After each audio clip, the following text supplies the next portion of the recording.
जय श्री राम।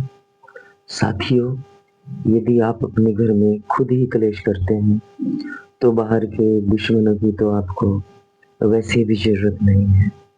और यदि आपके घर में बच्चे हैं, तो उनका भविष्य भी खतरे में है, क्योंकि पढ़ने-लिखने का माहौल तो आपके घर में तब बिल्कुल ही नहीं रहेगा। इसलिए क्लेश केवल उन तक ही सीमित नहीं रहता, जिनके बीच में क्लेश है, बल्कि परिवार का बच्चा-बच्चा उससे प्रभावित होता है। इसलिए केवल क्लेश को ही महत्व न दें, अपने भविष्य के बारे में सोचें, अपने बच्चों के भविष्य के बारे में सोचें और शांत रहें, एक-दूसरे को समझने का प्रयास करें और समस्याओं को सुलझाएँ। क्लेश हल नहीं है, शांत रहें और समझ से काम लें। जय श्री राम।